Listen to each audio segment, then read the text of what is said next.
Oke geng, hai assalamualaikum. Hari ini berjumpa lagi di channel aku. Oke, alhamdulillah kita masih diberi kesempatan untuk berkongsi masalah motor ya. Dan hari ini kita buat sebiji motor EX5 Dream.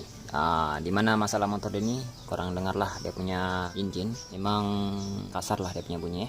Dan sekarang ini kita akan tunjuk lah apa penyebab engine ini bunyi kasar. Sebab ini owner bagi tahu dia punya masalah motor ini pun dia ada rasa gegar dan power pun dah kurang lah.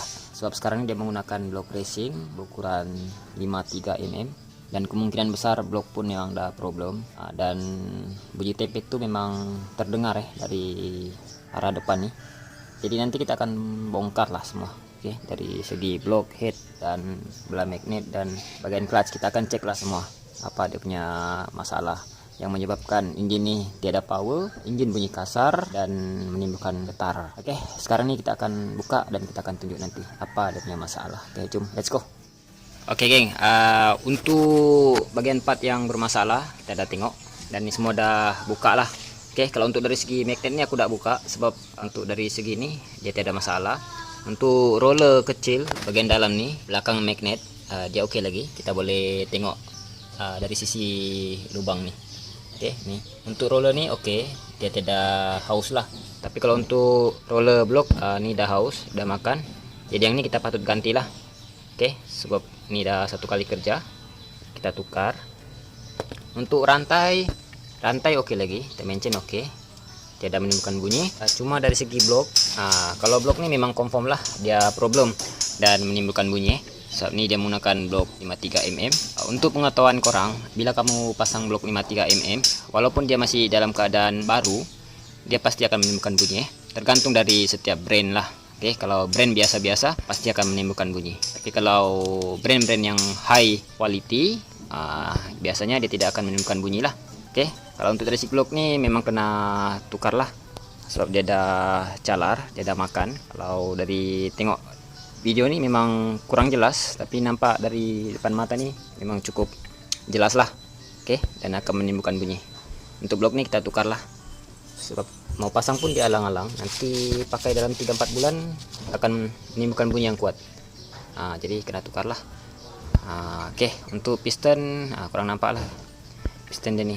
Piston dia nih dorong macam sudah green. Oke, bagian tepi nih aku ndak pastilah dia punya motif apa, tapi untuk dari segi cara nih tiada menimbulkan hasil lah. Oke, nih kurang nampak dia green bagian tepi nih. Untuk bloknya kita akan tukar dan owner dah bagi nih antar sekali lah blok ori dia nih. Ini baru keluar dari hutan dia punya blok. Ini blok ori motor kita baru habis gali dari bawah tanah dalam hutan. Tengoklah keadaan dia nih. Ini nanti kita akan ribu balik dan kita akan tengoklah sama ada nih benda boleh pakai atau tidak. Oke, ini tergantung dari tukang ribu dia lah. Nanti kita akan antar ke bengkel untuk bagi pulih blok nih. Oke, dan masalah yang utama yang menimbulkan bunyi yang cukup kuat, korang boleh tengok dari awal video tuh bunyi dia tuh memang cukup lain dan berbeza. Bunyi dia cukup pelik. Oke, untuk dari si cam yang menimbulkan bunyi, dia punya nih bearing cam. Oke, bearing cam ini dia dah hampir-hampir pecah geng. Kurang nampak aku gerakkan nih.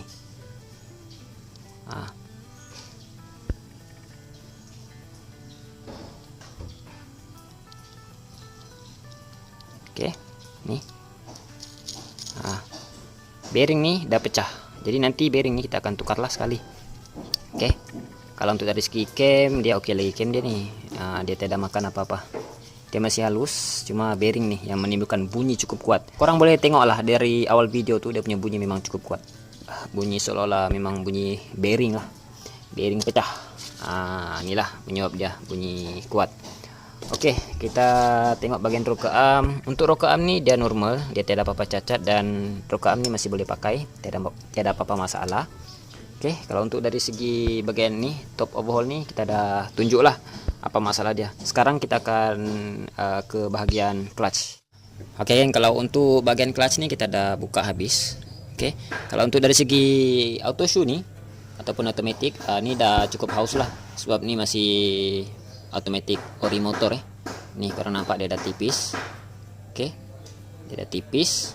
Oke, kalau untuk auto shoe nih kalau dia dah haus, dia akan menimbulkan bunyi, tapi Bunyi itu akan datang bila korang coba pulas minyak secara mengejut.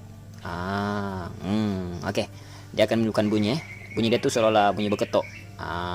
Oke, bunyi berketok bila nih udah cukup haus. Itu bunyi yang akan timbul. Tapi kalau bunyi selain dari itu, dia tidak pengaruh dari inilah. Oke, untuk angkok dia nih ataupun auto housing. Auto housing nih owner udah tukar. Oke, udah tukar baru. Nih. Tapi ini udah bekas lah, cuma ini boleh pakai soal dia masih halus, cuma ini ada kesan bekas lah, bekas auto shoe nih, tapi dia masih halus. Oke, ini kurang nampak, ini udah pernah tukar nih, owner udah tukar, tapi owner tukar entah bengkel mana yang tukar, tapi di sini ada masalah sedikit.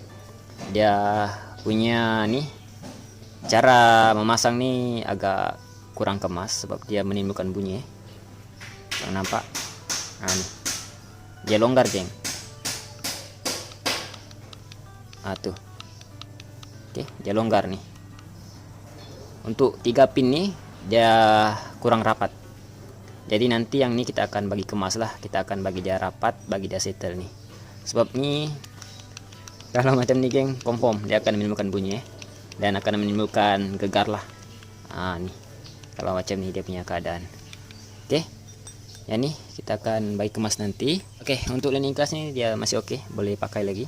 Untuk learning class nih untuk pengetahuan korang, bila learning class nih haus, kalau dari segi menimbulkan bunyi itu memang dia tidak menimbulkan bunyi. Kalau learning class nih haus, walaupun dia haus macam mana pun dia tidak akan menimbulkan bunyi.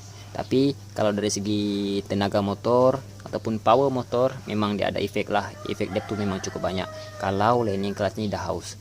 Jadi untuk pengetahuan korang, walaupun learning classnya haus macam mana pun dia tidak akan menimbulkan bunyi. Oke, jadi kalau dari segi masalah motor korang tuh ada bunyi, jangan pula kamu mandai-mandai pergi tukar learning class nih. Mana rata kamu tengok dia punya tuh ada gerakan ke apa, tiba-tiba kamu pergi tukar learning class nih. Sedangkan learning class nih dia tidak menimbulkan bunyi. Bila dia cukup haus macam mana pun dia tidak akan menimbulkan bunyi. Oke, itu untuk pengetahuan korang lah. Oke. Semua rasanya kita ada tunjukkan masalah motor nih yang menimbulkan bunyi dan menimbulkan getar. Ini nanti barang-barang kita akan settlekan semua apa yang kita tunjuk tadi di dalam video nih yang bermasalah, nanti kita akan settlekan. Oke, lepas itu kita akan pasang semula, lepas itu kita akan tunjukkanlah hasil dia macam mana. Oke, kita atur barang dulu, geng. Jom.